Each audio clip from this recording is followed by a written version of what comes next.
اعوذ باللہ السمیع العلیم من الشیطان الرجیم بسم اللہ الرحمن الرحیم الحمد للہ رب العالمین والصلاة والسلام علی اشرف الانبیاء والمرسلین خاتم النبیین رحمت للعالمین بالقاسم محمد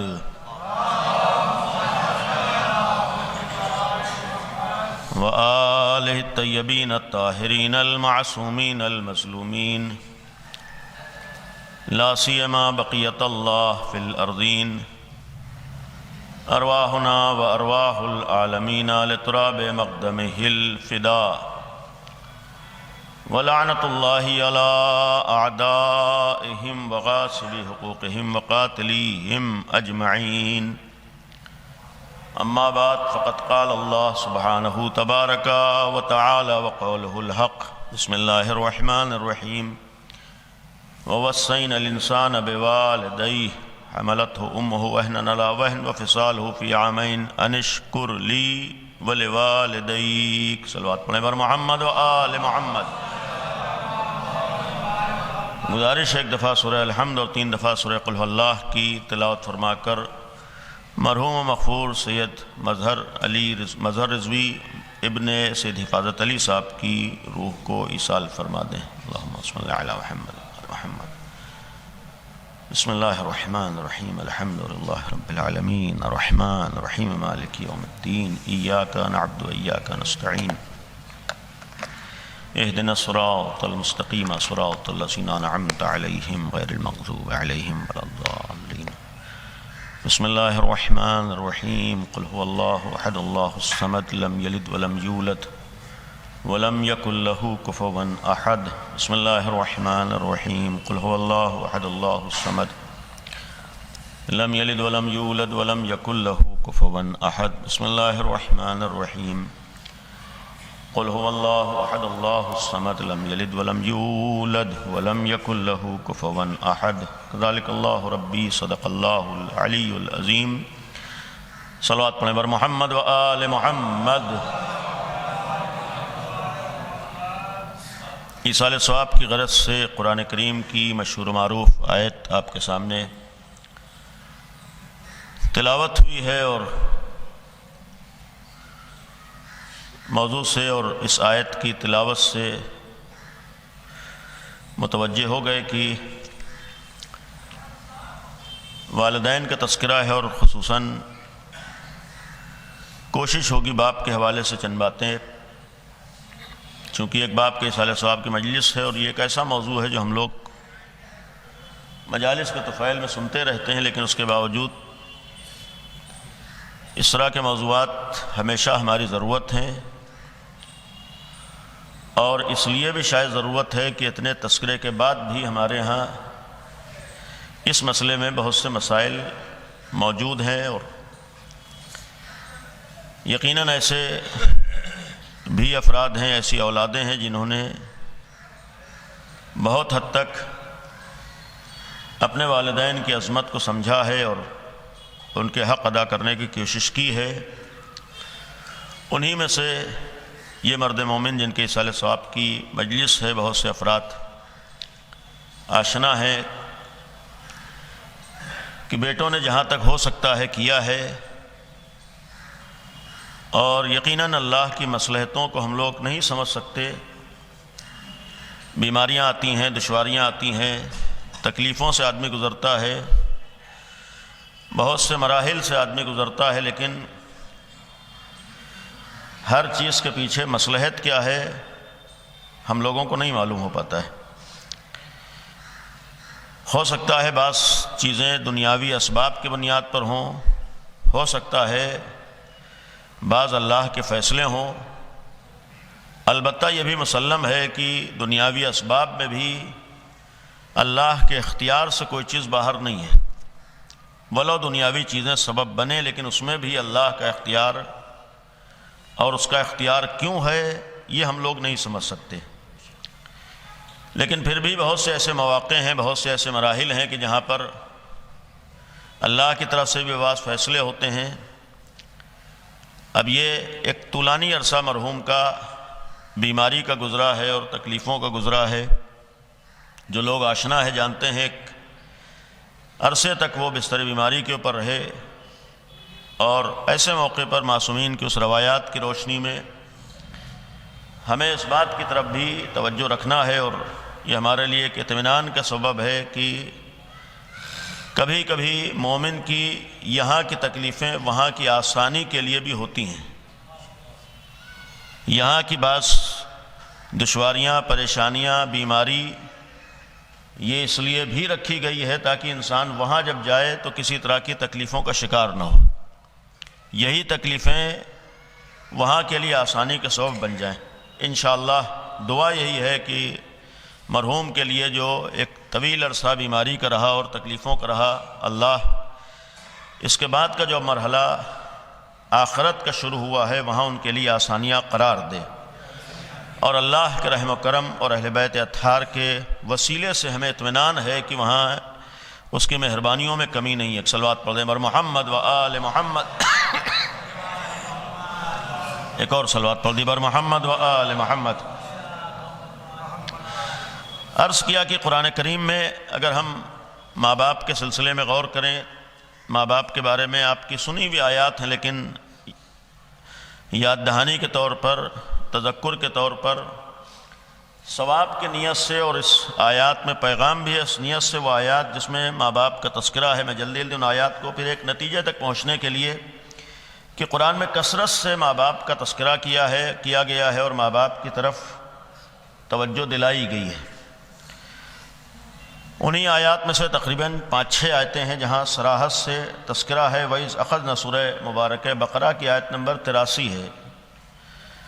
اس طرح کی آیات کوشش کریں کہ ہم بالخصوص نوجوان ان آیات کو دہراتے رہیں، دیکھتے رہیں، توجہ رکھیں. قرآن کہہ رہا ہے کہ وَإِذْ أَخَذْنَا مِيثَاقَ بَنِي إِسْرَائِيلَ. اس وقت کو یاد کرو کہ جب ہم نے بنی اسرائیل سے عہد و پیمان لیا، میثاق لیا، گویا ان سے یہ وعدہ لیا.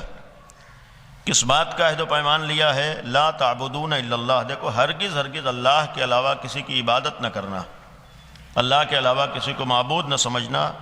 یہاں پر ہے وبالوالدین احسانا، اپنے ماں باپ کے ساتھ احسان کرنا، ماں باپ کے ساتھ نیکی کرنا.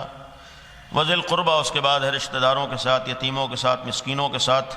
وقولوا للناس حسنا، لیکن لوگوں کے ساتھ بھی اسی آیت میں یہ بھی جملہ ہے کہ لوگوں کے ساتھ اچھے انداز سے گفتگو کرنا. تمہاری زبان اچھی ہو، تمہارا کلام اچھا ہو، تمہاری گفتگو اچھی ہو. واقیموا الصلاۃ، تو اس آیت میں بھی ہے کہ دیکھو نماز قائم کرنا، عام ترجمہ یہی کیا جائے کہ نماز کی طرف توجہ رکھنا. وآتوا الزکوٰۃ، اور صرف نماز نہیں بلکہ زکوٰۃ کی بھی طرف توجہ رہے. اور اس کے بعد دوسری آیت میں سورہ النساء کی آیت نمبر 36 میں وہاں بھی اعلان ہے وَاعْبُدُوا اللَّهَ. دیکھو اللہ ہی کی عبادت کرو، اللہ کے علاوہ کسی کو معبود نہ سمجھو. وَلَا تُشْرِكُوا بِهِ شَيْئًا، اور اللہ کا کسی کو شریک قرار نہ دو. وَبِالْوَالِدَيْنِ احسانا، اور اپنے ماں باپ کے ساتھ احسان کرو. وَبِذِي الْقُرْبَىٰ، پھر یہاں پر بھی رشتہ داروں کے ساتھ، یتیموں کے ساتھ، مسکینوں کے ساتھ، پڑوسیوں کے ساتھ، ان لوگوں کے ساتھ بھی تم حسن سلوک کرو، اچھا برتاؤ کرو. یہ اسلام ہے، یہ دین ہے. اور یہ آیات اس لیے بھی ہیں کہ تاکہ دنیا کو یہ سمجھنے کا موقع ملے کہ اسلام کس دین کو کہا جاتا ہے، اسلام میں کیا باتیں ہیں، اسلام میں کون سی تعلیمات ہیں.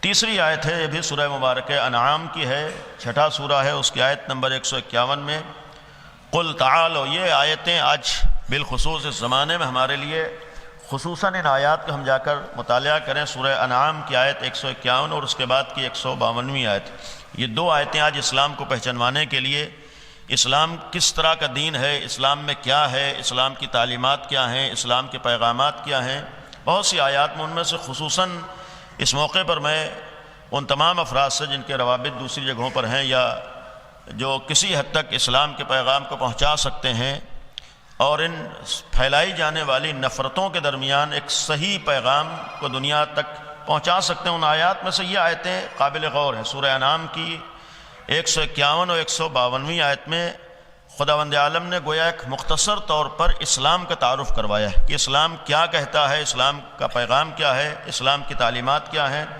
یعنی یہ آیتیں اس لیے ہیں کہ یہ دشمنان اسلام کے بارے میں کیا کہتے ہیں یہ نہ دیکھو، بلکہ جس اللہ نے اسلام کو بنا کر رسول اللہ کے ذریعے سے بھیجا ہے اس کے ذریعے سے دیکھو اسلام کیا ہے.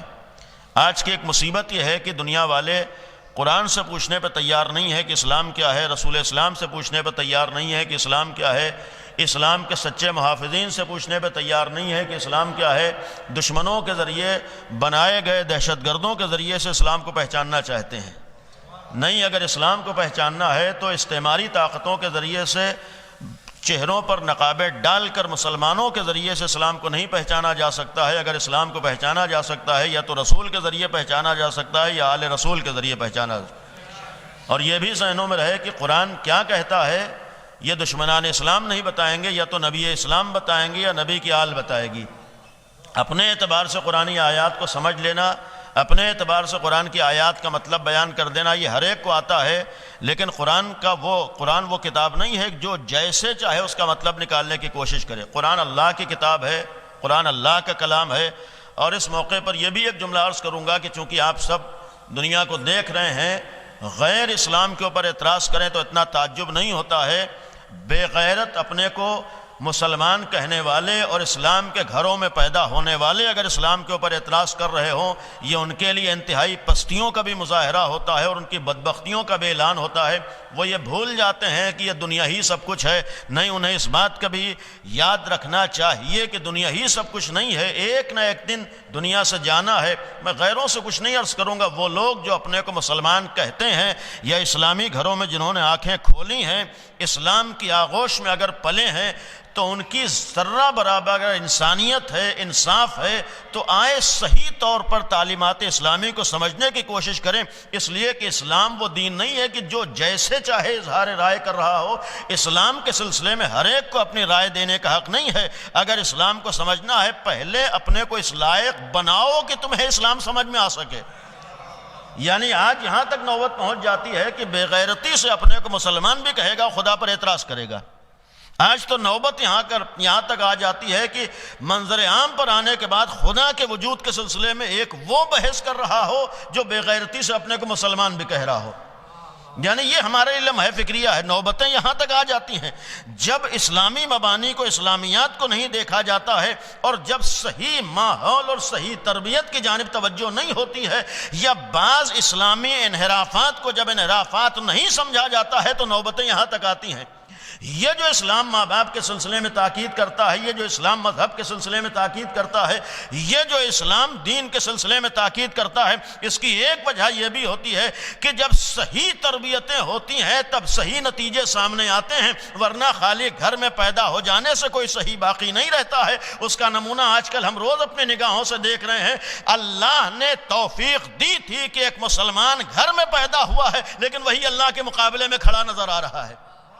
یہ یقیناً جہاں بے توجہیاں ہوتی ہیں، جہاں تھوڑے سے انحرافات ہوتے ہیں، جہاں اسلام کو اہمیت، مسلمان اسلام کو اہمیت نہیں دیتا ہے، وہاں ایسے نتائج سامنے آتے ہیں۔ اور یہ دعا کریں کہ یہاں پر انحرافات میں ماں باپ شریک نہ ہوں، اس لیے کہ کبھی کبھی تھوڑی سی ماں باپ کی بے توجہی اولاد کو کہاں سے کہاں پہنچا دیتی ہے۔ روایات موجود ہے، کبھی کبھی اولاد کے بگڑنے کا سبب اولاد بعد میں ہوتی ہے، ماں باپ پہلے ہوتے ہیں۔ یہ جو ماں باپ کے سلسلے میں اتنی تاکید ہے، اس لیے کہ شروع میں ماں باپ کے اختیار میں اولاد ہے، ماحول بنانے والے ماں باپ ہیں، تربیت کرنے والے ماں باپ ہیں، ابتدا میں پروان چڑھانے والے ماں باپ ہیں۔ جیسی آغوش ملے گی ویسے ہی تو تربیت ہوگی۔ ایک صلوات پڑھنے پر محمد و آل محمد۔ تو اس لیے قرآن نے کہا ہے کہ کئی جگہوں پر قل تعالو، یہ جو آیات عرض کر رہا تھا سورہ انعام کی آیت 151 152، ایک آیت عرض کروں گا، قل تعالو، پیغمبر کہہ دیجئے آؤ تم لوگ، ما حرم ربکم، میں تمہارے سامنے بیان کروں وہ چیزیں جو اللہ نے تمہارے لیے حرام کی ہیں، تم سے منع کیا۔ اللہ تشرکوا بہ شیئا، اس میں سب سے پہلی چیز ہے کہ اللہ کا کسی کو شریک قرار نہ دو۔ یہ اسلام کا سب سے پہلا پیغام ہے کہ کائنات کا خالق بس ایک ہے، معبود ایک ہے، پروردگار ایک ہے، اس کا کوئی شریک نہیں ہے۔ وبالوالدین احسان، اور پھر یہیں پہ دوسرا جملہ ہے، ماں باپ کے ساتھ احسان کرو، یہ اسلام کا پیغام ہے۔ ولا تقتلوا اولادکم من املاق، دیکھو اپنے اولاد کو بھی رزق و روزی کے ڈر سے قتل نہ کرو۔ کہاں سے کھائے گا؟ اولاد ہو جائے گی تو کہاں سے رزق پہنچے گا؟ رازق تم نہیں ہو، رازق خدا ہے۔ نحن نرزقکم، اس لیے کہ ہم تم کو بھی رزق دیتے ہیں، وإیاہم، تمہاری نسلوں کو بھی ہم ہی رزق دیں گے۔ ولا تقربوا الفواحش، دیکھو برائیوں کی طرف نہ جاؤ، فواحش کی طرف نہ جاؤ، غلط کاموں کی طرف نہ جاؤ، ما ظہر منہا، چاہے ان میں سے ظاہر گناہ ہوں، برائیاں ہوں، چاہے باطنی ہوں، ان سب سے اپنے کو بچاؤ۔ ولا تقتلوا النفس التي حرم اللہ الا بالحق، دیکھو کسی کو ناحق قتل نہ کرو، یہ اسلام کا درس ہے، یہ قرآن ہے، یہ اسلام ہے۔ اسلام کہہ رہا کسی کو ناحق قتل نہ کرو۔ اب بعض لوگوں کا استعمال کر کے ان کے ذریعے سے قتل کروا کے دکھایا جاتا ہے دیکھو یہ اسلام ہے۔ بھائی یزید جیسے دہشت گرد اسلام کے لیے اسلام کا چہرہ نہیں بن سکتے ہیں۔ اسلام کو سمجھنا ہے تو قرآن کی آیات کو دیکھو، قرآن صاف صاف کہہ رہا ہے، جہاں اللہ کی بات کر رہا ہے، ماں باپ کی بات کر رہا ہے، وہیں قرآن کہہ رہا ہے دیکھو کسی کو بھی ناحق قتل نہ کرو۔ وہاں اسلام نے نہیں کہا کہ کسی مسلمان کو نہ مارو، وہاں قرآن نے نہیں کہا کسی مومن کو نہ مارو، بلکہ قرآن نے صاف صاف کسی بھی انسان کو بے گناہ قتل نہ کرو۔ تو قرآن تو یہ ہے ولا تقتلوا، ہرگز قتل نہ کرو، النفس التي حرم اللہ الا بالحق ووصاکم بہ لعلکم تتقون، تعقلون، اس میں بھی نصیحت ہے تمہارے لیے۔ آخری آیت ہے جو مشہور آیت ہے سورہ اسراء کی 24ویں آیت ہے، وَقَضَىٰ رَبُّكَ، غور کیجیے گا بچوں کے لیے، چونکہ یہ آیات ہم لوگ دہراتے رہیں، جیسے کوئی ہمارا اپنا دوست، اس سے آگے نہیں عرض کروں گا، کوئی میسج بھیج دیتا ہے تو کم از کم کئی دفعہ ہم اسے پڑھتے ہیں، تو ایسے ہمارے خدا نے بھی ہم کو آج کی اصطلاح میں میسج بھیجے ہیں جو قرآن کی شکل میں ہیں، کبھی کبھی ہم ان کو پڑھتے رہیں۔ دنیا والوں کے میسج پڑھیں گے تو دماغ خراب ہوگا، ذہن خراب ہوگا، گناہ ہوگی، معصیت ہوگی، لیکن اللہ کے میسج پڑھیں گے تو ہماری وجود میں نورانیت آئے گی، ہمارا ذہن نورانی ہوگا اور ہماری زندگی کامیاب ہوگی۔ تو یہ قرآن کی آیت ہے کہ وَقَضَىٰ رَبُّكَ أَلَّا تَعْبُدُوا، تمہارے رب نے تمہارے بارے میں جو فیصلہ کیا ہے، اللہ کا فیصلہ تمہارے لیے ہے کہ دیکھو اللہ تعبدوا الا ایاہ، اللہ کے علاوہ کسی کی عبادت نہ کرو، وبالوالدین احسانا، اپنے ماں باپ کے ساتھ احسان کرو۔ اب یہاں سے وہ مشہور آیت ہے اما یبلغن عندک الکبر احدہما او کلاہما، دیکھو اگر تمہارے ماں باپ دونوں یا ان میں سے کوئی ایک بڑھاپے کی منزلوں کو پہنچ جائے، یہ توجہ کرنے والی چیز ہے، بارہا میں نے یہ گزارش کی ہے، بالخصوص آج کے زمانے میں جہاں بظاہر دنیا نے مجبوری بنا دیا ہے وہاں ہمیں توجہ دینا ہے۔ قرآن کہہ رہا ہے کہ دیکھو جب تمہارے ماں باپ بڑھاپے کو پہنچ جائیں دونوں یا ایک، فلا تقل لہما اف، دیکھو اس وقت تم ان سے ہرگز لفظ اف بھی زبان سے نہ کہنا۔ دیکھو کوئی ایسا جملہ جو ان کے لیے تکلیف کا سبب بنے وہ زبان پر نہ آئے، اور صرف اف نہیں بلکہ ولا تنہرہما، دیکھو انہیں جھڑکنا نہیں، وقل لہما قولا کریما، اگر بڑھاپے کی وجہ سے تم سے 2 مرتبہ کچھ پوچھ لیا تو اس پہ آپے سے باہر نہ ہو جانا، بلکہ یہ سوچ کر کہ تمہارے باپ نے بھی تمہارے بچپنے میں تمہاری بہت سی باتیں برداشت کی تھیں، لہذا تم بھی باپ کی کچھ باتوں کو برداشت کر لینا۔ بڑھاپے میں بالخصوص ناراضگی زیادہ ہوتی ہے، باتیں سمجھ میں نہیں آتی ہیں، بڑھاپے میں یہ سب مسائل زیادہ پیدا ہوتے ہیں، لہذا اس وقت کے لیے خصوصی طور پر قرآن نے تذکرہ کیا کہ دیکھو ان کے ساتھ بد کلامی نہ کرنا، ان کے ساتھ سخت زبان میں گفتگو نہ کرنا، وَاخْفِضْ لَهُمَا جَنَاحَ الذُّلِّ مِنَ الرَّحْمَةِ، ان کے ساتھ اپنا انداز بھی اچھا رکھنا، ان کے ساتھ جھک کر پیش آنا، ان کے ساتھ احترام کے ساتھ، یہ خصوصاً بڑھاپے اور شاید اس بڑھاپے کا تذکرہ اس لیے ہو کہ جو کلام کی بات کہی ہے، ان کے سامنے پیش آنے کی بات کہی ہے، تو اس سے شاید ایک مطلب یہ بھی ہو کہ بڑھاپے میں ماں باپ کو اپنے اولاد کے سامنے ہونے کی بھی ضرورت ہوتی ہے۔ تعلیم کی وجہ سے، کاروبار کی وجہ سے، بزنس کی وجہ سے، مجبوریوں کی وجہ سے آدمی جائے باہر، ضرور جائے، ترقی کرے، لیکن اس بات سے ہم غافل نہ رہیں کہ بڑھاپے میں ماں باپ کو اپنی اولاد کی بھی ضرورت ہوتی ہے۔ جہاں ساری چیزوں کی ہمارے ہاں فکر ہو، وہاں اس بات کی بھی فکر ہو کہ بڑھاپے میں ماں باپ کے ساتھ رہے گا کون، کم از کم اس بات کا بھی ہمیں خیال ہو۔ جن کے ہاں واقعی مجبوریاں، ان کے لیے نہیں عرض کر رہا ہوں، کم از کم مثلاً کسی کو اللہ نے 2 بیٹے دیے ہیں، 3 بیٹے دیے ہیں، کم از کم اتنا تو ہو سکتا ہے کہ ایک ماں باپ کے ساتھ رہے، دوسرے باہر جا رہے ہیں۔ یا ہمارے آج حالات یہ ہیں کہ اللہ نے جتنی اولادیں دی ہیں سب ترقی کے لیے باہر ہیں، بھئی رکاوٹ کسی کے لیے نہیں، لیکن یہ بھی تو معلوم ہونا چاہیے کہ ماں باپ کا بھی ہمارے اوپر احسان ہے۔ یہ خصوصاً شاید بڑھاپے کا تذکرہ اس لیے کیا گیا ہو کہ جوانی میں ماں باپ کو اولاد کی ضرورت نہیں ہوتی ہے، بڑھاپے میں ماں باپ کو اولاد کی ضرورت ہوتی ہے۔ جیسے جب بچپنے میں اولاد کو باپ کی ضرورت ہے، پلٹ کے زمانہ آتا ہے کہ ماں باپ کو بھی اولاد کی ضرورت ہوتی ہے۔ جیسے ہم کم سنی میں بغیر ماں باپ کے پل نہیں سکتے ہیں، ویسے ہی بڑھاپے میں ماں باپ کو بھی اپنی اولاد کی فکر ہوتی ہے، کوئی ضرورت ہوتی ہے۔ ہم یہ سوچتے ہیں پیسہ تو ہم بھیج ہی رہے ہیں، ہم نے نوکروں کا انتظام کر ہی دیا ہے۔ ماں باپ کا خیال نہ دولت سے ہوتا ہے، نہ پیسوں سے ہوتا ہے، نہ نوکر چاکر سے ہوتا ہے، ماں باپ کا خیال خود اولاد کے ہونے سے ہوتا ہے۔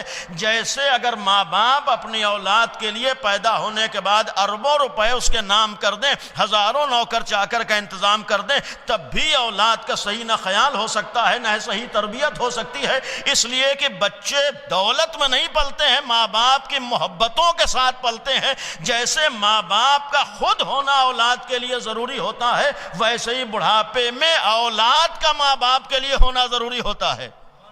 ہم آج اس دور میں بالخصوص خیال کریں کہ لاکھ ہم ترقی کی طرف جا رہے ہیں، لاکھ ہمارے لیے مجبوریاں ہیں، لیکن اس پہلو سے ہم غفلت نہ کریں۔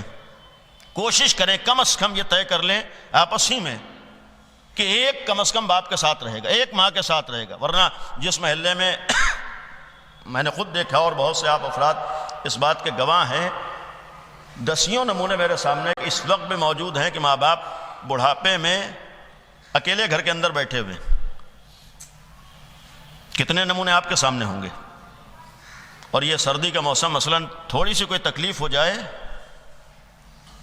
تھوڑا سا کوئی درد ہو، ایسے نمونے میں نے دیکھے ہیں کہ آخری وقت میں کوئی ایک اولاد پہنچ بھی نہ سکی۔ صحیح ہے مجبوریاں رہی ہیں، لیکن قابل افسوس ہے کئی بیٹے ہوں اور آخری لمحات میں کوئی ایک بھی نہ پہنچ سکے۔ اور اس وقت جو کیفیت ہوتی ہے، اس وقت جو حالت ہوتی ہے، اور شاید آپ نے محسوس کیا ہو، فطرت انسانی کسی حد تک یہ ہے کہ انسان کو سکون مال و دولت سے نہیں ملتا ہے، اپنوں کے قریب ہونے سے ملا کرتا ہے۔ یہ تو ایک بیماری ہوتی ہے جو لوگ سمجھتے ہیں کہ جتنی دولت ہوگی اتنا ہمیں آرام ملے گا۔ اس بیماری کا ہو سکتا ہے کسی حد تک سکون ہو جائے کہ دولت کو دیکھ دیکھ کے آدمی خوش ہو جائے، لیکن واقعی معنی میں اگر انسان کو سکون ملتا ہے تو اپنوں کے قریب ہونے سے سکون ملتا ہے۔ اور اسی لیے اگر آپ مشاہدہ کر لیں، جہاں بھرا گھر ہوتا ہے، جہاں اولادیں رہتی ہیں، جہاں کم سن بچے رہتے ہیں، وہاں کے ماں باپ کے حالات و صورتحال دیکھ لیو، جہاں تنہا ماں باپ گھر میں پڑے رہتے ہیں ان کے حالات کو دیکھ لیجئے، یقیناً انسان کی صحت پہ بھی اس کا اثر پڑتا ہے، انسان کے مزاج پہ بھی اثر پڑتا ہے، انسان کے بہت سے معاملات میں اس کا اثر پڑتا ہے۔ اسی لیے قرآن نے بڑھاپے کا تذکرہ کیا ہے۔ اگر تعلیمات قرآنی یہ ہیں تو انشاءاللہ اس بات کی طرف اکثر کی طرف توجہ ہے، ہم بقیہ جگہوں پر بھی اس بات کا خیال کریں کہ تنہائی کا مرحلہ بہت سخت ہوتا ہے، اکیلے کا مرحلہ بہت سخت ہوتا ہے، اور یہ جس کے اوپر گزرتی ہے وہی سمجھتا ہے۔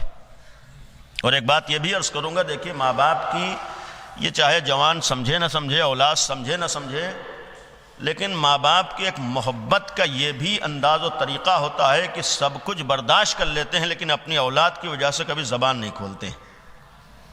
یقین رکھیے اکثر ماں باپ کچھ نہیں کہتے، اس کے معنی یہ نہیں ہے کہ انہیں تکلیف نہیں ہے، انہیں پریشانی نہیں ہے، نہیں، وہ اولاد کے خیال کی وجہ سے کچھ نہیں کہتے۔ ان کے ذہنوں میں ہوتا ہے کہ خود تکلیف برداشت کر لے لیکن اولاد کو تکلیف نہ ہونے پائے۔ تو انسانیت کا تقاضا یہی ہوتا ہے کہ جب ماں باپ سب کچھ برداشت کرنے کے تیار ہیں تو ہمارے اندر اتنی غیرت و خیال تو ہونا ہی چاہیے کہ ہم اپنی طرف سے خیال کریں۔ ولو ماں باپ نہیں کہہ رہے ہیں، ماں باپ زبان نہیں کھول رہے ہیں، لیکن ہمیں تو اتنا احساس ہونا چاہیے کہ بڑھاپے میں انہیں ہماری ضرورت ہے۔ جب انہیں ہماری ضرورت ہے تو اس کی جانب آخری آیت ہے قرآن کریم کی جو عرض کیا، کئی آیتیں وَوَصَّيْنَا الْإِنسَانَ جو ابتدا میں عرض کی تھی، 2 آیتیں اسی مفہوم کی ہیں کہ ہم نے نصیحت کی ہے انسانوں کو ماں باپ کے بارے میں۔ حسنہ اس آیت میں ہے کہ نیکی کی وصیت کی ہے، قرآن کہہ رہا ہے وَإِن جَاهَدَاكَ اللہ تشرک بِی مَا لَيْسَ لَكَ بِهِ عِلْمٌ، اگر تمہارے ماں باپ تمہیں مجبور کریں کسی شریعت کے خلاف کام کے سلسلے میں، شرک کے لیے یہاں پر قرآن کا جملہ ہے، تو فَلَا تُطِعْهُمَا، دیکھو ہرگز تم ان کی اطاعت نہ کرو، ماں باپ کے مقابلے میں ان کی بات نہ مانو۔ إِلَيَّ مَرْجِعُكُمْ، اس لیے کہ تمہیں پلٹ کر ہمارے پاس آنا، فَأُنَبِّئُكُم بِمَا كُنتُمْ تَعْمَلُونَ، ہم تمہیں بتائیں گے جو تم نے دنیا میں کیا ہے۔ اس کے بعد ہے وَوَصَّيْنَا الْإِنسَانَ بِوَالِدَيْهِ، پھر یہاں پر وہی ہم نے انسانوں کو نصیحت کی ماں باپ کے بارے میں، درمیان میں ماں باپ کے ماں کی زحمتوں کا تذکرہ ہے، اور آخر میں ہے کہ أَنِ اشْكُرْ لِي وَلِوَالِدَيْكَ، تم میرا شکر ادا کرو اور اپنے ماں باپ کا شکر ادا کرو۔ یہی ایک روایت ہے چھٹے امام حضرت امام جعفر صادق علیہ السلام، امام سے پوچھا کہ مولا یہ جو قرآن نے کہا سال توبہ عبداللہ علیہ السلام، غور کیجئے گا یہ ان آیات میں 6 آیتیں میں نے عرض کی ہیں، ان آیتوں میں اللہ نے ماں باپ کے ساتھ احسان کی بات کہی ہے۔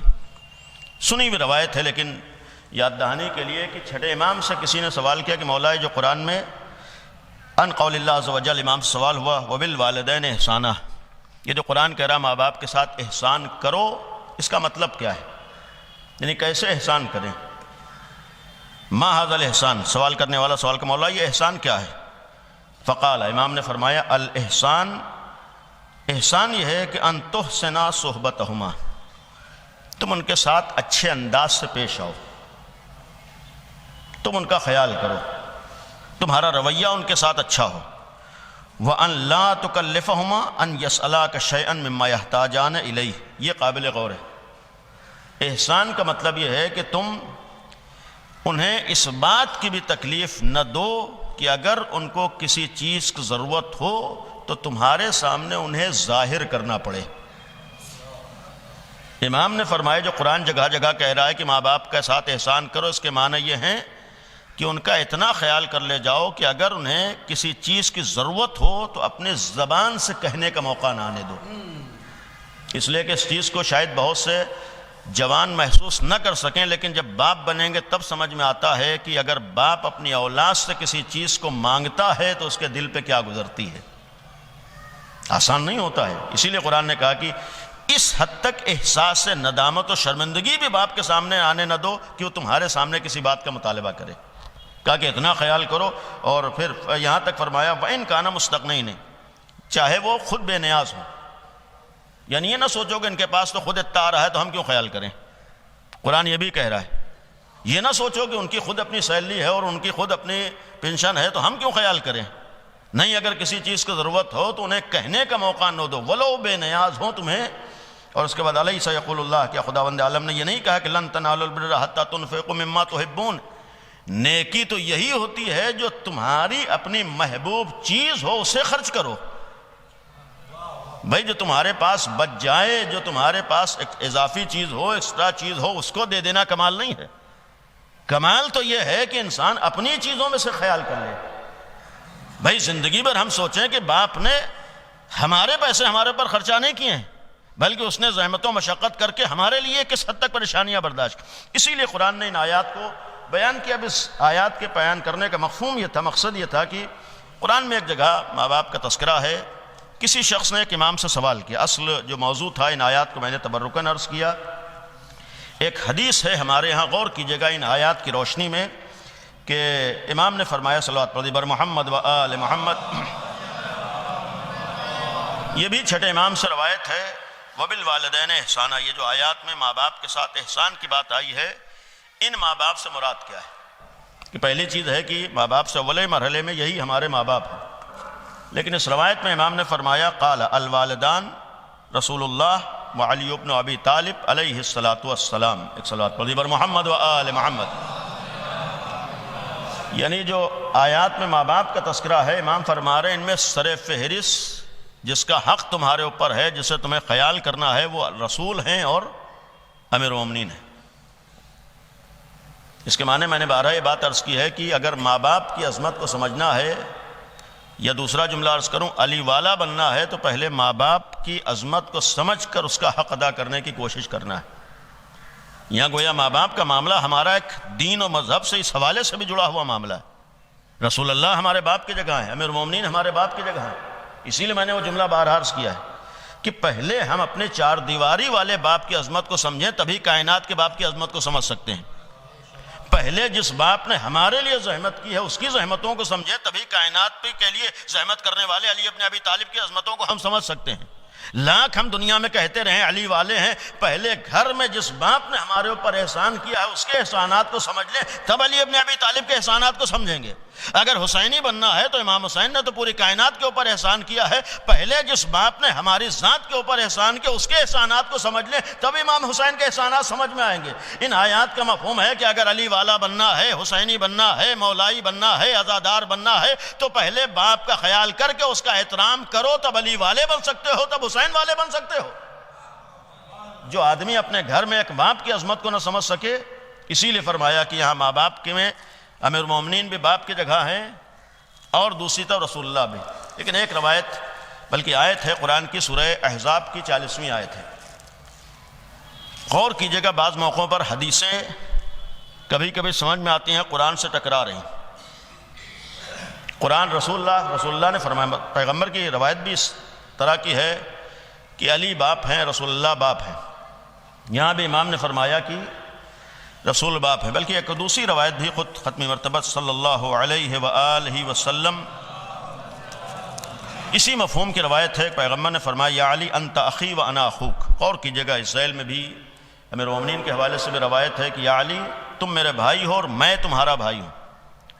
دنیا میں کسی کے لیے رسول اللہ نے اس طرح کی حدیثیں نہیں بیان فرمائی ہیں جو امام علی کے لیے بیان فرمائی۔ یا علی تم ہی میرے بھائی ہو اور میں ہی تمہارا بھائی ہوں۔ انا المصطفیٰ للنبوت، اللہ نے مجھے نبوت کے لیے چنا ہے۔ وانت المجتبی للامامت، اور تم امامت کے لیے چنے گئے ہو۔ جیسے نبوت کے لیے سر فہرست میں ہوں، اسی طریقے سے امامت کے لیے سر فہرست تم ہو۔ یہ رسول اللہ نے فرمایا۔ اس کے بعد وَأَنَا صاحب التنزیل، میں صاحب تنزیل ہوں، وَأَنْتَ صاحب التاویل، وَأَنْتَ أَبَوَا هَذِهِ الْأُمَّةِ۔ اب یہاں پر فرمایا کہ میں اور تم اس امت کے باپ ہیں۔ پیغمبر نے خود فرمایا کہ میں اور تم اس امت کے باپ ہیں۔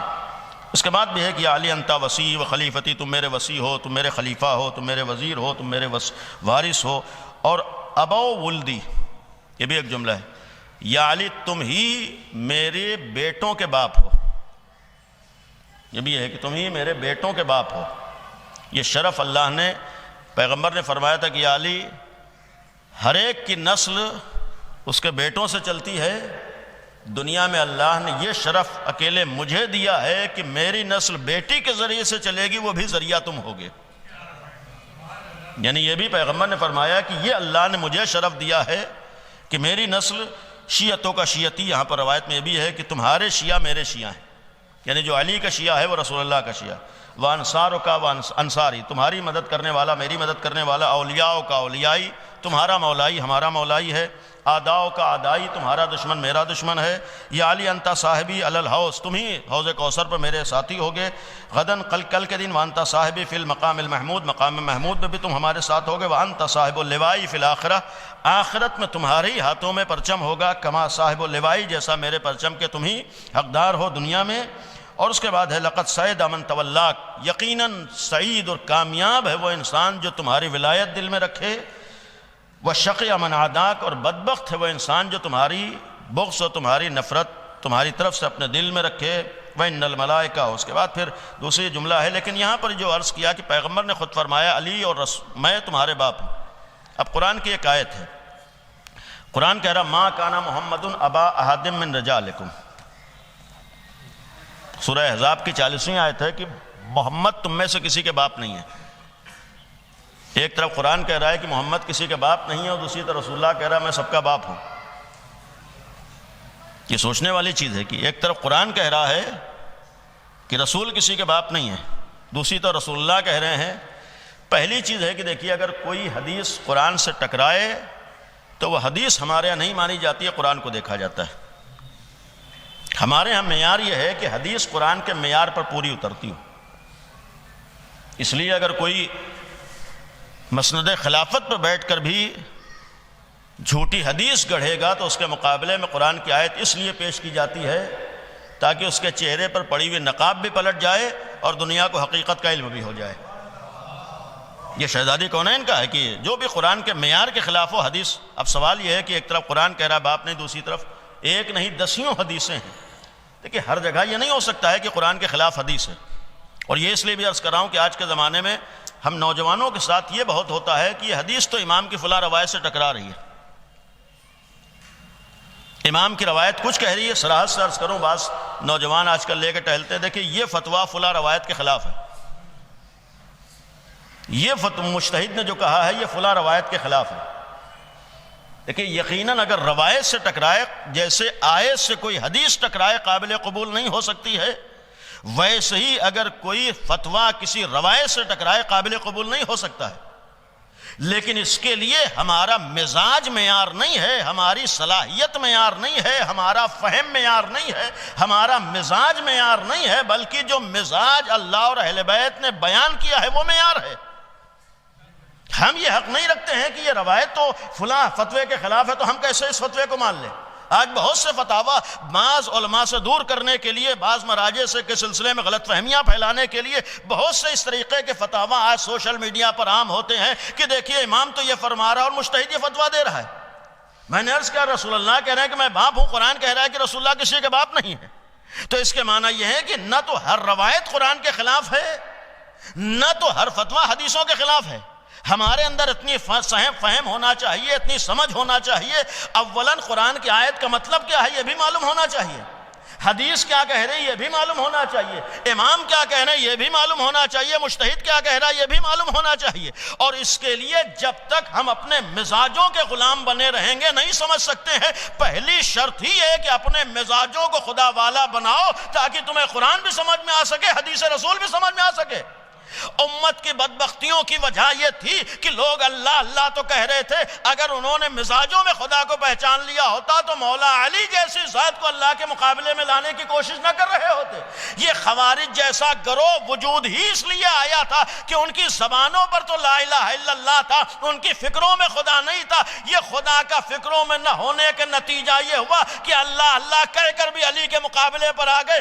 آج یقین رکھیے ہم لاکھ علی علی کریں، جب تک زبانوں کے ساتھ ذہنوں میں علی نہ ہوں گے نہ تو ہم مولائی بن سکتے ہیں نہ علی والے بن سکتے ہیں۔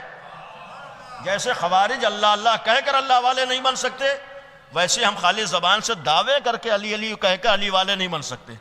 پہلے اپنے مزاجوں کو خدائی و علی والا بنانا ہوگا، اور اس کے لیے یہ طے کرنا ہوگا کہ جو ہماری سمجھ میں آئی یہ معیار نہیں ہے، جو اللہ اور رسول نے کہا ہے وہ معیار ہے۔ قرآن کہہ رہا ہے کہ باپ نہیں ہے، رسول اللہ کہہ رہے ہیں کہ میں باپ ہوں، اس کے معنی کیا ہے؟ یہ کہ ٹکراؤ ہر جگہ نہیں ہوتا ہے۔ یہاں پر اس کا مفہوم ہے کہ قرآن نے یہ عظمت رسالت کو بیان کیا ہے، اور اسی حدیث میں ایک جملہ تھا کہ کائنات میں بعض ایسے شرف ہیں، بعض ایسے کمالات ہیں جو ہر ایک کو نصیب نہیں ہوئے۔ یہ جو قرآن نے کہا ہے کہ پیغمبر کسی کے باپ نہیں ہے، یعنی اس آیت کا ایک مفہوم یہ بھی ممکن ہے کہ دنیا کو عظمت صدیقہ طاہرہ بتانا تھا، دنیا کو امام حسن امام حسین کی عظمت سے آشنا کرنا تھا۔ آ کر پہچانو فاطمہ زہرا کون ہیں، حسن و حسین کون ہیں۔ یہ فاطمہ اور حسن و حسین وہ ہیں جنہیں اللہ نے نبی کریم کی اولاد کہا ہے۔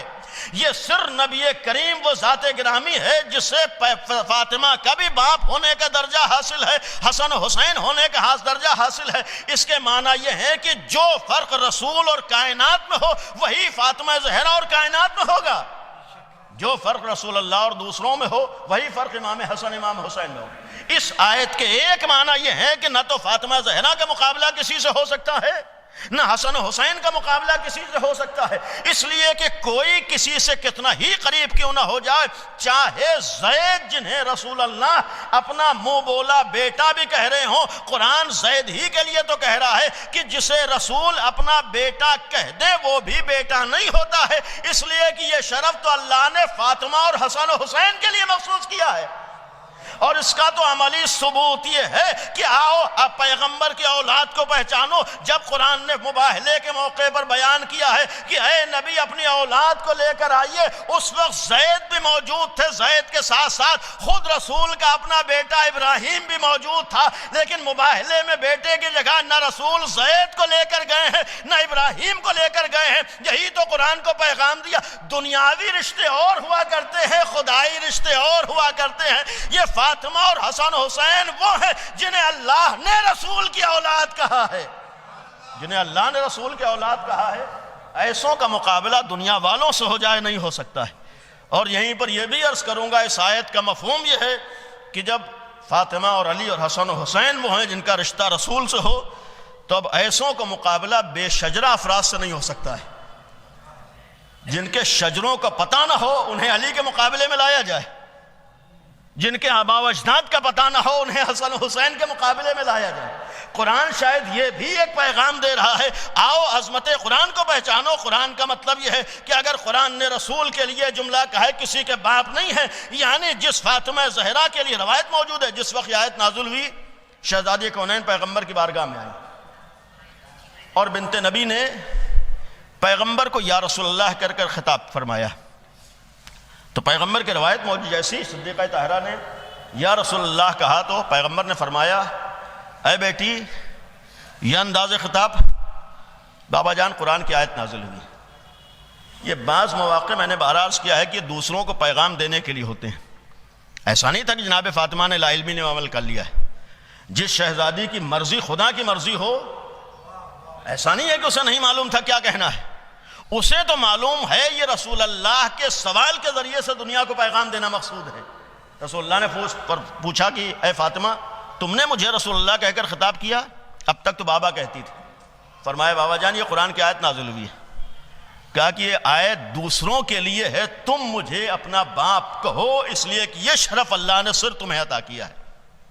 یعنی باقاعدہ روایت موجود ہے کہ پیغمبر اکرم کے لیے تو یہ آیت تھی امیر المومنین کے سلسلے میں کہ مولائے کائنات ہمارے لیے باپ کا درجہ رکھتے ہیں. جو اتنی باتیں ماں باپ کے سلسلے میں ہم لوگ سنتے رہتے ہیں. قرآن کہہ رہا ہے کہ اپنے باپ کے مقابلے میں مثلا اف بھی نہ کہو، لا تنہرہما، جھڑکو نہیں. اس کا مفہوم یہ ہوگا، اب اوپر آئیے، کہ جیسے اس باپ کے مقابلے میں ہمیں کوئی ایسا جملہ کہنے کا.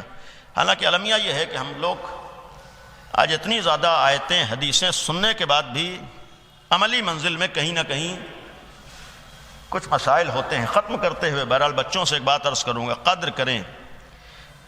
ہر مرحلہ پلٹ کے نہیں آتا ہے. بعض ایسی کوتاہیاں ہیں جن کی بھرپائی آسانی سے نہیں ہو پاتی. اللہ کریم ہے، معاف کرنے والا ہے، لیکن یقین رکھیے ماں باپ کے سلسلے میں اگر ہم نے کوتاہی کی تو اس کی بھرپائی کہیں اور نہیں ہو پائے گی. ماں باپ کے سلسلے میں بے توجہی کی، ہم اس کے لیے پھر پلٹ کے کوئی اور مرحلہ نہیں ہے. آج ہمارے لیے ضرورت ہے کہ ہم اس مسئلے کی طرف توجہ دیں. اور یہیں پر ختم کرتے ہوئے ماں باپ کے سلسلے میں بطور گزارش عرض کروں گا کہ آج ہم کوشش کریں کہ کچھ اصول ہمارے سامنے رہیں. کبھی بھی معصوم کی روایت ہے کہ دیکھو کونوا دعاتن للناس بغیر السنتکم، زبان سے کوئی تعلیم اور تربیت نہیں ہوتی ہے بلکہ اپنے عمل سے تربیت ہوتی ہے. مفہوم یہ ہے کہ ماں باپ کو سب سے پہلے یہ خیال کرنا ہوگا کہ ہم اپنی اولاد کے لیے آئیڈیل ہوتے ہیں چاہے زبان سے نہ کہیں. جو ہم گھر میں کریں گے وہی اولاد کرے گی. اگر ہم اپنے بزرگوں کا خیال کریں گے تو ہماری اولاد بھی بزرگوں، بہت معذرت سے، ہم اگر ایک بہترین کردار گھر میں پیش کریں گے تبھی بیٹا گھر میں، ہم صبح اٹھیں تبھی ہماری اولاد صبح اٹھ سکتی ہے. ہم نماز پڑھیں تبھی اولاد پڑھ سکتی، ہم قرآن پڑھیں تبھی اولاد پڑھ سکتی. ہم اپنے باپ کا خیال کریں تبھی ہماری اولاد ہمارا خیال کرے گی. ہم بزرگوں کا خیال کریں تبھی اولاد بزرگوں کا خیال کرے گی. تو سب سے پہلے ہمیں یہ یقین کرنا ہے کہ ہم خود اپنی اولاد کے لیے نمونہ عمل ہیں. اس لیے کہ تربیت کہنے سے نہیں ہوتی ہے بلکہ کرنے سے ہوتی ہے. جو گھر میں ہمارا بیٹا دیکھے گا معمولاً وہی بنتا ہے. آج ہم اپنے بیٹے کے اوپر ناراض ہونے کے بجائے خود اپنے گریبان میں جھانک کے دیکھیں کہ ہم نے کیسا کردار پیش کیا تھا.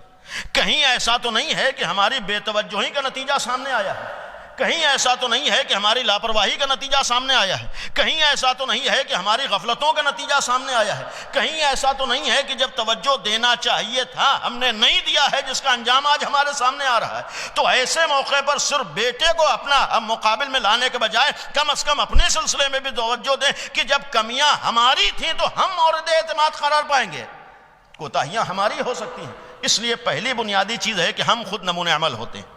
جیسے ہم بنیں گے معمولاً ویسا بچہ بنتا ہے. البتہ قانون نہیں ہے، کلیہ نہیں ہے، لیکن اکثر وہی ہوتا ہے کہ جو ہم اپنے کو بناتے ہیں ویسے ہمارا بیٹا بنتا ہے.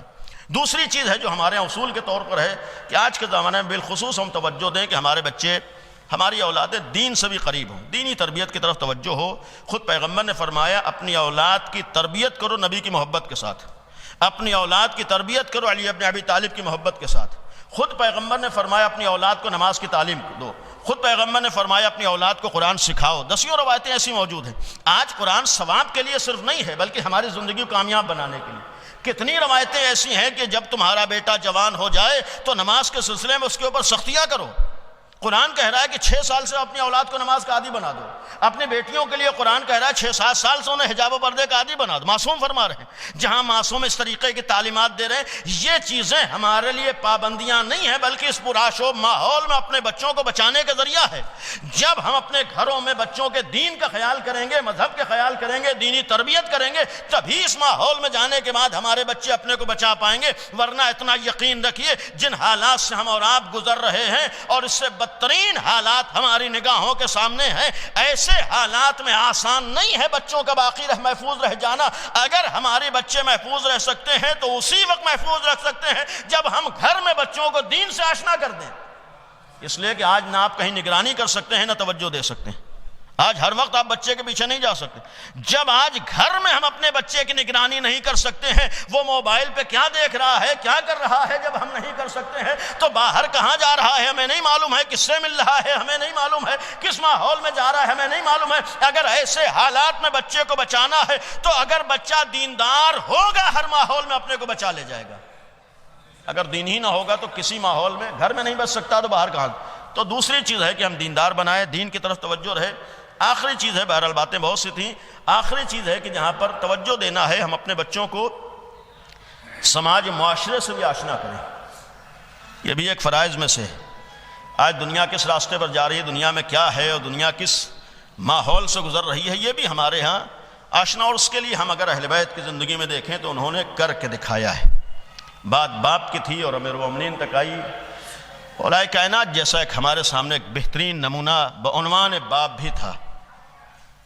اور پھر اگر دیکھنا ہو باپ کیسا ہے، وقت پڑھنے کے اوپر دیکھیں کہ دین کے لیے کام کون آیا ہے۔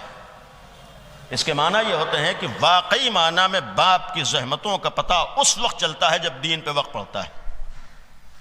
ایک طرف ابو سفیان و ہندہ جیسے آغوش کے پروردہ افراد تھے اور ایک طرف علی و فاطمہ جیسے آغوش کے پروردہ افراد تھے۔ کربلا نے ثابت کر دیا کہ آغوش کا اثر کیا ہوتا ہے۔ جب دین پہ وقت پڑا ہے تو علی ابن ابی طالب کی اولادیں کام آئی ہیں۔ جب دین پہ وقت پڑا ہے تو زینب و امام حسین نے آگے بڑھ کر قربانیاں دے دی ہیں، لیکن الہی مشن کو مٹنے نہیں دیا ہے۔ یہ آل محمد کا احسان ہے اور یہ امیر المومنین کا احسان ہے۔ اور یہی سرچ کرو کہ ابھی باپ ہونے کی عظمت کو دنیا کے سامنے پہچنوایا ہے۔ اور اگر امیر المومنین جیسی ذات گرامی ہے، باپ دنیا سے گیا ہے، ایک باپ کے سالے صاحب کی مجلس سے ایک آشنا افراد جانتے ہیں، ایک طویل عرصے تک بستر بیماری پر رہے۔ بچوں کو احساس تھا کہ ہم نہ کر سکے علاج کے باوجود۔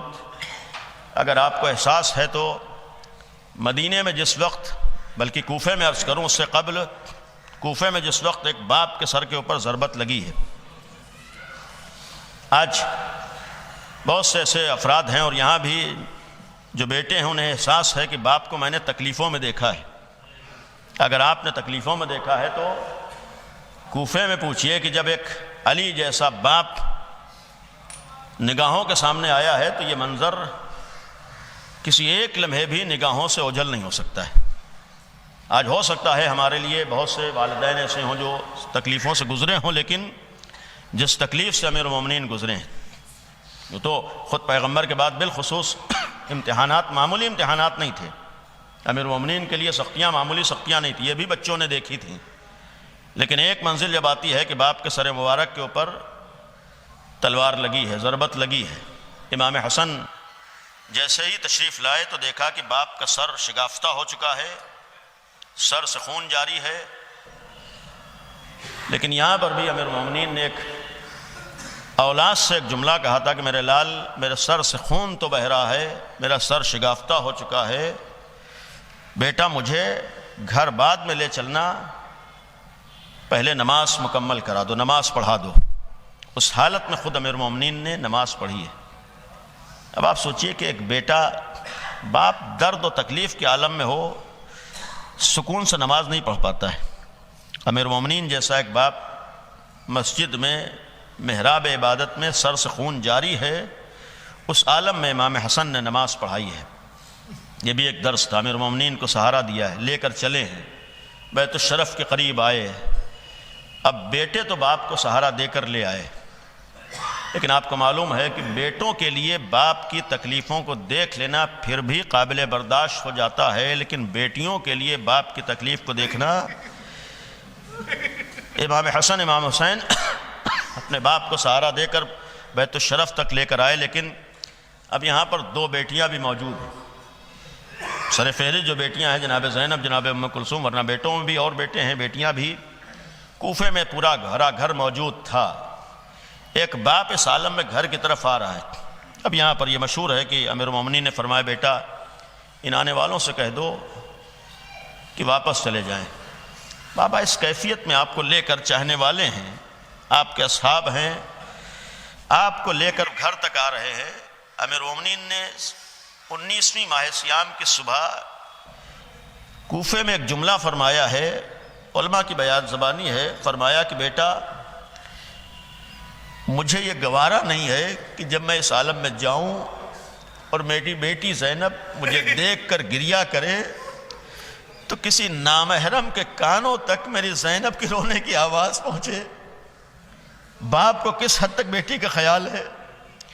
فرمایا ان چاہنے والوں سے کہو کہ واپس چلے جائے، اس لیے کہ جب میں اس عالم میں پہنچوں گا تو زینب تڑپیں گی، زینب بے چین ہو جائیں گی، گریہ کریں گی۔ یا علی آپ نے 19ویں ماہ سیام سن 40 ہجری میں یہ گوارا نہ کیا کہ جناب زینب کے رونے کی آواز کوئی سنے۔ وہی تو کوفہ ہے، 20 سال کا بس صرف فاصلہ ہے، سن 61 ہجری کا کوفہ ہے، یہی شہزادی زینب تو کوفے آ رہی ہے۔ ایک باپ کے دل سے پوچھو کہ اس کے دل پہ کیا گزرے گی کہ جس نے یہ گوارا نہ کیا ہو کہ جناب زینب کے سائے پر بھی کسی کی نگاہ پڑے، جس باپ نے یہ گوارا نہ کیا ہو کہ اس بیٹی کے رونے کی آواز بھی کوئی نامحرم سنے، جب اسی بیٹی کو اسی کوفے میں لایا گیا ہو جہاں علی حاکم بن کے رہے ہو، جہاں علی خلیفہ وقت بن کے رہے ہو۔ یہ ایک مرحلہ بیٹی کے لیے تھا۔ امیر المومنین بیت الشرف میں آئے، جناب زینب نے دیکھا، تڑپ گئی، باپ کے سر سے خون جاری تھا، گریہ کیا ہے، آنسو بہائے ہیں، لیکن دو بھائی سامنے موجود تھے، شاید بھائیوں نے گلے سے لگا لیا ہوگا، یہی تو کہا ہوگا اے بہن زینب صبر کرو، ان امتحانات سے ہمیں گزرنا ہے۔ باپ کے زخمی سر کو دیکھا ہے، بیٹیوں نے گریہ کیا ہے، باپ کے شگافتہ سر کو دیکھا ہے، امام حسن بھی رو رہے ہیں، جناب زینب بھی رو رہی ہے، اور پھر انہی 2-3 دن کے بعد جب باپ دنیا سے رخصت ہوا تو بیٹیوں نے دل کھول کے آنسو بہا لیے، بیٹیوں نے دل کھول کے گریہ کر لیا۔ یقیناً باپ کی جدائی بہت بڑا صدمہ ہوتا ہے، باپ علی جیسا باپ ہو یہ امتحان آسان نہیں ہے۔ جناب زینب کے لیے احساس یتیمی تڑپا دیتا ہے، لیکن اے شہزادی باپ جدا ہوا، آپ نے دل کھول کے آنسو بہا لیا، یتیمی کے احساس نے تڑپا تو دیا لیکن کسی نے تماچے تو نہ لگائے۔ یہ امتحان تو کربلا کی ایک بچی کا ہے، باپ کا بچھڑنا بہت سخت ہوتا ہے۔ اگر حسین جیسا بابا جا رہا ہو، سکینہ جیسی بیٹی ہو، سوچ کے تڑپ جاتی ہے کہ میں یتیم ہو گئی۔ آج اگر بڑھاپے میں بھی باپ رخصت ہو گیا، احساس ہو جائے کہ اب باپ کا سایہ سر پہ نہیں ہے تو ہر اولاد تڑپ جاتی ہے۔ ہائے سکینہ کیسے تڑپی ہوگی، امام سجاد کے دل کا عالم کیا ہوا ہوگا۔ اور جب یہ بچی رونا چاہتی تھی، کوئی تماچوں سے اذیت پہنچاتا تھا، کوئی تازیانوں سے اذیت پہنچاتا تھا، شاید یہ بیٹی کہتی ہوگی اے بابا وہ کوفے کا امتحان اور تھا اور یہ کربلا کا امتحان اور ہے۔ الا لعنت اللہ علی القوم الظالمین، سيعلم الذين ظلموا أي منقلب ينقلبون۔ خدایا ہماری اس عبادت کو قبول فرما، خدایا اس ذکر کو مرحوم کی مغفرت کا ذریعہ قرار دے۔ پالنے والے اہل بیت اطہار کا واسطہ ہے، تمام مرحومین حاضرین و ناظرین کے اجزاء جو مرحوم ہو گئے ان سب کی مغفرت فرما۔ خدایا اہل بیت اطہار کا واسطہ ہم سب کو اپنے والدین کے ساتھ حسن سلوک کرنے، احسان کرنے، ان کا حق ادا کرنے اور ان کا خیال کرنے کی توفیق عنایت فرما۔ خدایا ہم لوگوں کو اپنے بچوں کی صحیح تربیت کرنے کی توفیق عطا فرما۔ خدایا اس دور میں، بالخصوص اس پرآشوب دور میں، ہمارے جوانوں کی، ہمارے بچوں کی حفاظت فرما۔ پروردگارہ دنیا میں امن و امان قائم فرما۔ خدایا ہم سب کو دین کو صحیح طور پر سمجھنے کی توفیق عطا فرما۔ خدایا دین خدا کے مخالفین کو اگر لائق ہدایت ہیں تو ہدایت فرما۔ پالنے والے اہل بیت اطہار کا واسطہ دنیا سے ظلم و ظالمین کا خاتمہ فرما۔ پروردگارہ دنیا میں امن و امان قائم فرما۔ معبود اہل بیت اطہار کا واسطہ ہے، معصومین کا واسطہ ہے، امام زمانہ کو ہم سے راضی فرما۔ خدایا صدیقہ طاہرہ کو ہم سے راضی فرما۔ پالنے والے امام عصر کے ظہور میں تعجیل فرما۔ گزارش ایک دفعہ سورہ فاتحہ کی تلاوت فرما کر مرحوم سید مظہر رضوی ابن حفاظت علی صاحب اور جملہ مرحومین مومنین مومنات کی ارواح کو ایصال فرما دیں۔